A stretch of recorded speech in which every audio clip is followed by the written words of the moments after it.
On top of terror and the tour, U.S. cities on alert this hour in the wake of the U.K. bombing as investigators uncover brand new information. We've got it for you. Meanwhile, President Donald Trump calling on world leaders to help wipe terror off the map. He's about to put the final stamp on a week-long overseas tour. Welcome, everybody. I'm David Asman in for Neil Cavuto today, and we are kicking off a very busy Cost of Freedom. The president set to deliver his closing speech in the next hour. John Roberts is live in Italy, where it's all going to happen. But first to Rick Leventhal in Manchester, where brand new developments are unfolding. Rick. And David, Britain's prime minister has reduced the terrorism threat level from critical to severe, which is where it was before Monday's attack. That could be seen as a sign of progress here, but the prime minister is warning everyone to remain vigilant and stay on alert because they're saying that the threat of another attack remains very real here.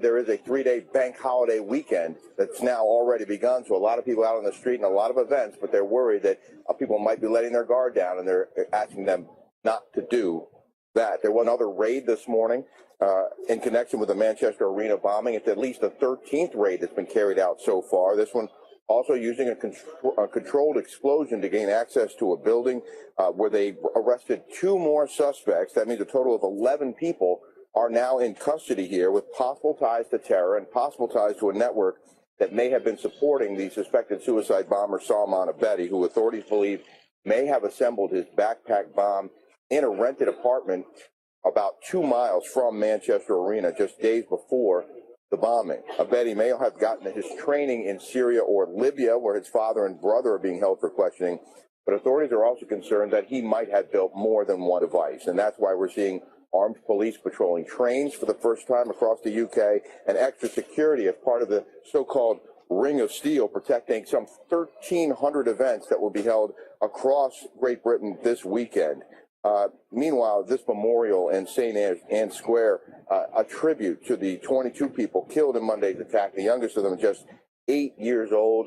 116 people received treatment for injuries suffered that night. 63 of them are still in hospitals, and David, 20 of those 63 are in critical care this morning.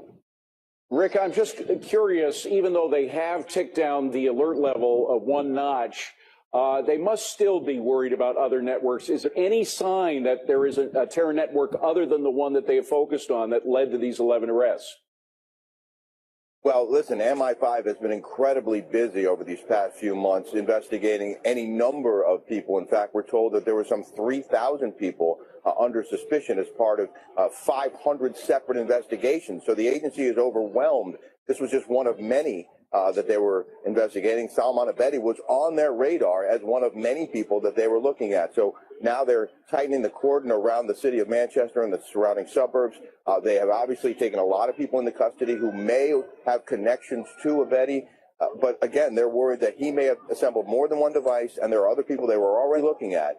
So they are definitely deeply concerned as we head into this And weekend. finally, Rick, even though the alert status has come down a little bit, it doesn't sound like there are any fewer police and armed forces on the streets.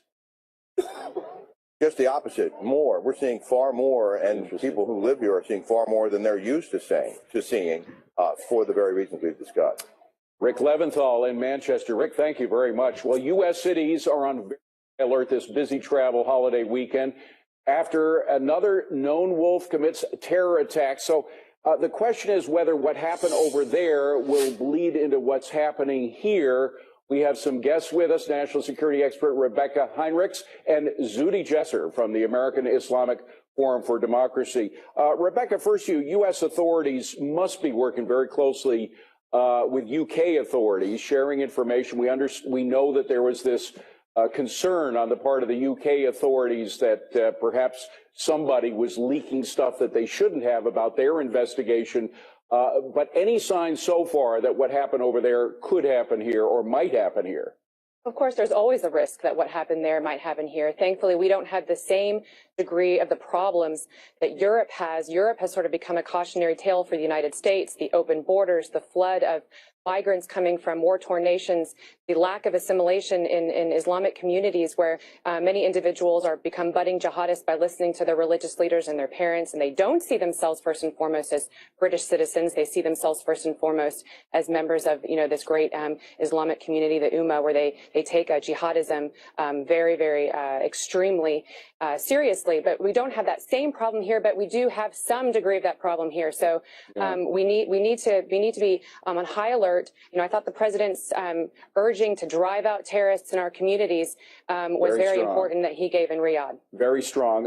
However, Zudi, we still have the courts questioning his travel restrictions that he wants to put in, and we should emphasize that the UK killer had just been to Libya. He'd been there a couple of times, but he'd just come back from Libya. Libya is one of those failed states. If you Google Libya, you'll find out exactly how failed it is. There's no semblance of a solid centralized government there.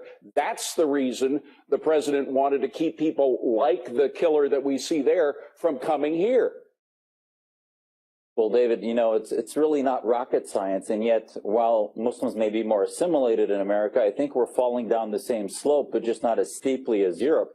And that slope is the lack of willingness, the lack of courage to address the nonviolent precursors. Because right now, all we're focused on is that last moment when they're going to strap the vest on, right, when they're expressing some element of wanting to kill somebody, be violent. But there are so many obvious signs, precursors before that, that we could be focusing on those 3,500 that are known wolves, as you mentioned, and the few hundred in America that have gone to Syria or Libya and come back. What should we be focusing on? The list is so easy. Are they worried about whining about Islamophobia? Check. Are they anti-Semitic? Check. Are they worried and prefer the Sharia state versus Western democracy?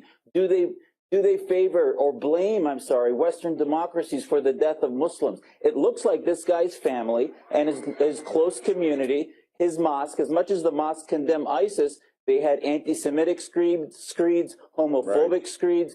So all of these things are so obvious, and yet we're ignoring them because our politically correct sort of fratricide is ignoring the ideology. And Rebecca, to Zudi's point, we don't want to be reactive as what happened in Great Britain. We want to be proactive. We want to stop the terror from happening before it happens. And one of the ways to do that, according to the president anyway, even though the courts deny that his intentions are sincere, is by preventing people from these failed states from coming and visiting us. It's clear that anybody, you don't go to Libya, a failed state, which is in many parts run by terrorists, for a vacation. You just don't. That's exactly right. And Dr. Jasser is exactly right. So that's one, of course, that's just one method that we can use to try to prevent some of this from happening. But you've got to get to the root of the ideology that Dr. Jasser is talking about here, too. And so, and again, the law enforcement tools that we have are not the problem. It comes from the political class. Does the political class understand the nature of the threat? If it understands that human beings are not just motivated by, the material, by poverty, if they have an education or not, they're motivated by this higher calling, finding meaning in life. And a lot of these young budding jihadists are finding that in their religious leaders and texts and their parents. And so we have to be in tune to that. Well, and clearly we saw way back in 9/11, Zudi, that a lot of the terrorists came from upper middle class backgrounds. It's not poverty that drives them. It's ideology. And it's also the idea that the terrorists are winning. They spin this notion that every terror attack means a win for the Islamic State. That's why the president uses now new rhetoric that we certainly didn't hear from the Obama administration. Some people say it's simplistic. Other people say it's right on. Let me just play some of the president's tape on that and get your reaction. I won't call them monsters because they would like that term. They would think that's a great name. I will call them from now on losers because that's what they are. Losers. It sounds so simplistic, but does he hit a point? Oh, absolutely. These radicals divide the world into the land of Islam and the land of war. So they're in a war. We need to be at war and take the war to them. Muslims, especially in the West, we live in a laboratory where we can fight these ideas, these theopolitical ideas, where sadly there's some studies that show that more British Muslims are signing up with ISIS to go to Syria and Libya than with their own military. That's the battle for the soul of Islam, which is, do you feel more loyalty to Western secular states, or do you feel more loyalty to the jihad? And as much as it was great to see President Trump take it to the belly of the beast in Saudi Arabia, you know, starting a counterterrorism center in Riyadh is sort of like starting a counter-cocaine center in Colombia. We need to do this in the West. We need to have huge centers built by Muslims, led by Muslims, to fight this ideology within our mosques about loyalty and allegiance to Western democracy. Zuhdi, I think you're absolutely right, but at the same time, I thought that those were pretty profound words when he was speaking truth to power in Saudi Arabia. I know they felt very uncomfortable when he was saying that, but he had the guts to say it. Thank you very much, Zuhdi and Rebecca. We appreciate you coming in. Have a good weekend. Well, intelligence leaks now becoming a matter of life and death. The Trump administration vowing to find and prosecute those leaking sensitive details to the press. Are they any closer to finding the culprits? If we have intelligence officials doing this for political purposes to attack the presidency, that is equally as disturbing and unlawful. And live to Italy now, where President Donald Trump will be speaking in just about an hour. Of course, we're going to cover that live. Chief White House correspondent John Roberts has been all over the world in this trip. And I must imagine, John, that the White House is pretty pleased with how they've done, right? David, I think it's safe to say that they're very happy with how things have come off, particularly in Saudi Arabia and Israel. Gary Cohn and H.R. McMaster a short time ago holding a press conference in which they said that the president had, through these visits and with European leaders as well, really deepened the relationships that he has developed with these leaders, and hoping that that will pay off in the long run for the United States in terms of new economic deals, new military deals, new spirit of cooperation. The G7 just wrapping up now. You mentioned that the president will be making remarks behind, on the other side of Mount Etna there at the Sigonella Naval Air Station. He'll give an address to sailors and naval aviators there, in which he'll talk not just about military issues, but also talk about his trip. It'll be kind of a wrap-up for the president. And the president making news just a short time ago, tweeting about the Paris Climate Accord, saying this, quote, "I will make my final decision on the Paris Accord next week." The president has been mulling over whether or not to pull the United States out of the climate agreement, according to Gary Cohn, his chief economic advisor. He's been having a lot of conversations with European leaders and clearly also with Shinzo Abe of Japan, getting their take on the Paris Climate Accord, why they think the United States should stay in it. And according to Cohn, the president's thinking on all of this has evolved over the last few days. Listen to what Cohn told us. I think his views are evolving, and he came here to learn, and he came here to get smarter. He came here to hear people's world leaders' views, some of which have been involved with the Paris Agreement for many, many years. Now, as the president wings his way back to the United States later on today, he will be flying headlong into a new controversy swirling around Russia after the Washington Post reported that Russia's ambassador to the United States, Sergei Kislyak, was picked up at an intelligence intercept back in December, saying that he had had conversations with Jared Kushner, the president's son-in-law, about creating a secure line of communication between the Trump transition and Russia.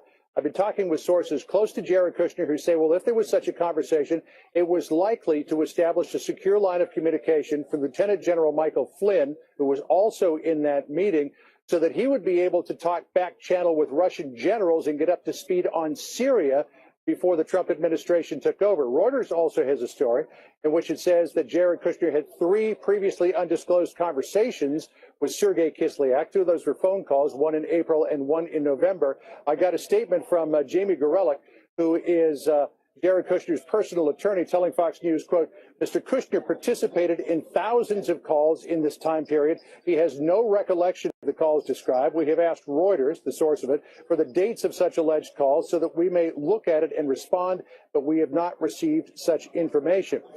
Back on the Russia and the secure back channel communications, it's also possible, David, that some of that, at least the way it was characterized, was disinformation on the part of Sergei Kislyak, according to intelligence officials, that he knew he was on a line that was being monitored and was maybe just trying to muddy the waters a little bit. We hope to get some more detail on this in the days ahead, David. But for now, that's what we have from the White House. Extraordinary stuff. John Roberts, thank you very much.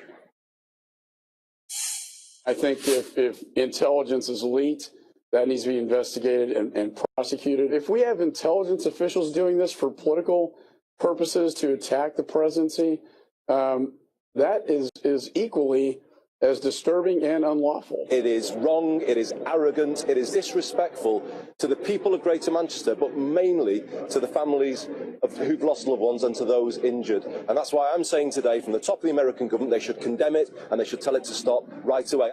So there are leaks over there, there are leaks over here, there are leaks everywhere. How do we find the leakers? How do we get to the bottom of this? For analysis now, we have Fred Fleitz, he's a former CIA analyst, and Lisa Giovinazzo, who's an attorney, to talk about the legal ramifications of all this. But Fred, first to you, who would have access to, we learned this week that the NSA was not as tight with their information, their intel, as we had thought.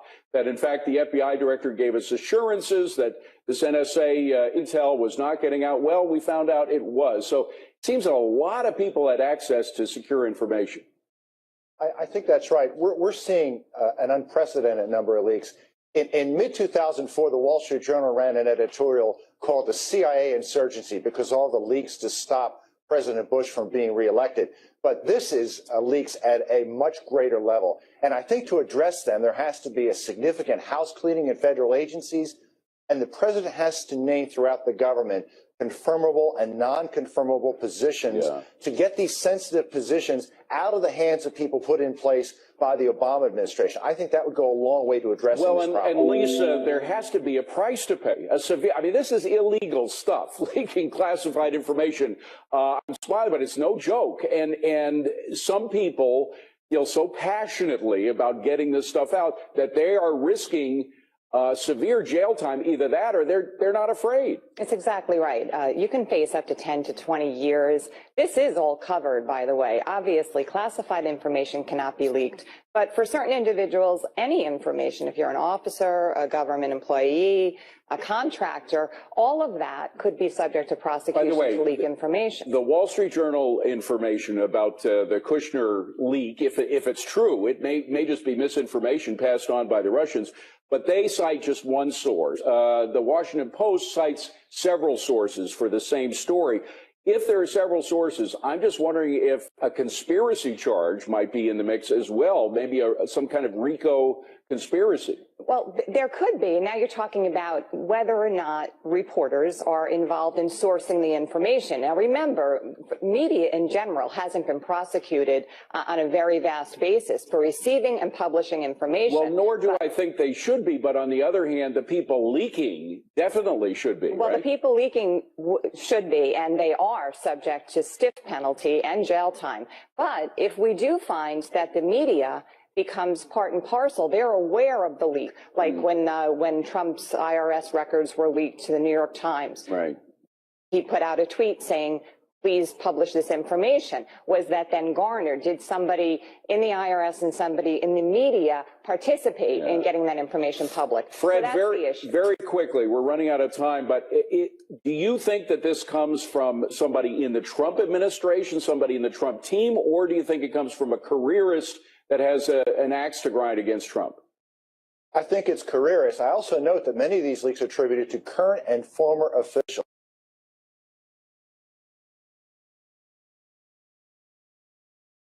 This budget steals hundreds of billions of dollars from critical job-creating investments in infrastructure, education, and clean energy. Would decimate health care options for rural Americans, children, seniors. Harder for working families to get the health care they desperately need. Harder for families to put food on the table.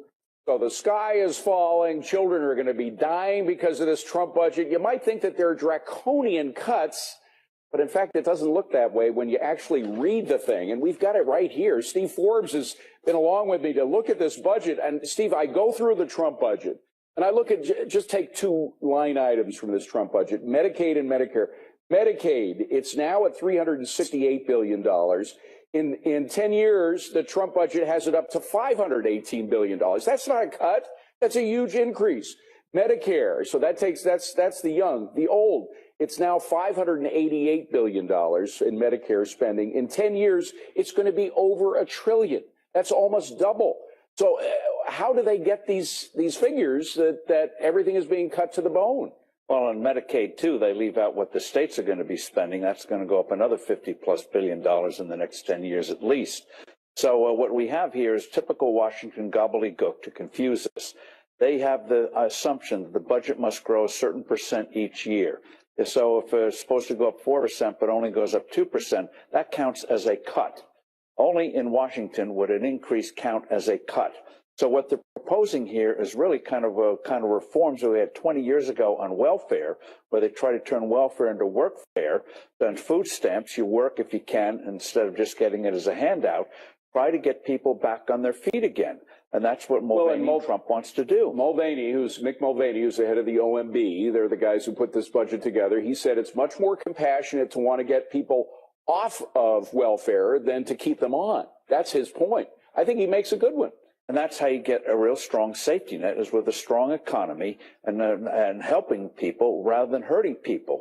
And when you look, I grew up in Washington, and it is it's not a real place. I mean, during the height of the recession in 2008, 2009, Washington, all the restaurants were full. You couldn't get a room in a hotel in Washington. You would think that the economy would be booming.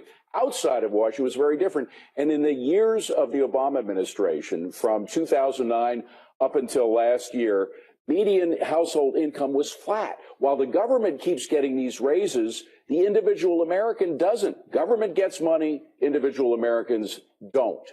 Yes, Washington lives off at the expense of the American people. And what happened in the Obama administration is they try to increase dependency instead of reducing it. So food stamps went from 14 million people in December of 2007 to 44 million today. And that wasn't just the recession. That was encouraging dependency, because they see that as political power. That's what they're mad about at the Trump budget. It's going back to what the Clinton budget did in the mid-1990s, dare I say it, to help people get back on their feet, help get this economy growing. And that's how you get a strong safety net, is when you have a strong economy and people can have higher incomes. And say what you will about Bill Clinton, but he knew how to make deals. And he made deals with a Republican Congress. Newt Gingrich was in charge of the Congress back then. They made deals not only to get spending down, but also to really reform welfare, to require able-bodied people to work for the money that they were getting rather than just sit at home and take it in. And these anti-poverty programs, and since then, have mushroomed. We have 90 different anti-poverty programs, 22 housing assistance programs, 17 food assistance programs. And are they really helping that much? No. You take Medicaid, for example, combined state and federal spending, it's now $7,000 per person. I guarantee if you gave that $7,000 to each person in that household, say a family of four, $28,000, they could, in a medical savings account, shop for good insurance and have money left over. Meanwhile, as you say, growth is the answer to the problem, and tax cuts really stimulate growth. We've seen it happen all the time, whether it's a Democrat like Clinton or JFK or, of course, Ronald Reagan. But John Boehner says it's just happy talk, all of this talk about lowering taxes, to which you say what? That's what happens when you stay in Washington too long. I'm glad he's finally out of it, but the vapor's still, and I'm afraid to affect the poor guy. But Reagan showed, and other good presidents have shown, that if you push for something, push for a major reform, you will get it and change the landscape. I'm old enough to remember how 1970s, terrible decade, Americans was in permanent decline. Can't get the economy moving. It's going to be a very slow recovery. Reagan comes in, stops the inflation, cuts taxes. America has a 20-year boom. Yeah. We can do it again, but you got to push it, or else Washington won't do it. You know, I mentioned Boehner, but of course Democrats also saying the same thing. They're saying there's a lot of creative accounting going on. Senator Ron Wyden said that, other Democrats. But meanwhile, these are the guys who claimed that Obamacare was going to make premiums come down. And they claimed that they wasn't going to add a dime to the deficit. We saw the deficit double to $20 trillion. Yes, and families are going to save $2,500. I hope no family spent that money in anticipation of what Obama was going to give them. And you saw the same thing. Keep your doctor, keep your insurance, typical Washington promise. One thing to keep in mind, I hate to use numbers on Saturday morning, but Trump's budget, goes from a little over 4 trillion to 5.7 trillion, Right. 1.67 trillion increase in 10 years. That's a cut.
drive the terrorists out of your own country. 2, stop having people in your country, finance them. And number 3, get your leaders to undermine the ideology, because we cannot do it from the United States, that's for sure. And that is a strong message. No president has ever delivered a message like that to the Muslim world. And I'm proud of him for doing it, and I respect his courage for doing it as well. Yeah, that drive them out speech, it really gave me goosebumps. I think I talked to a lot of people, and it did. And Jim Woolsey, the other thing, the point that the general makes, this alliance between the Arab leaders and not only the United States, but also Israel. Who would have thought that a common enemy like Iran would have brought Israel and the Arab world closer together? And this may lead to progress in the Middle East peace between the Palestinians and Israelis that we've never seen before. I think the Israelis have been ready to work with Arab states that will work with them for a while, but this is a sea change on the Arab side of things, I think, and it is quite welcome.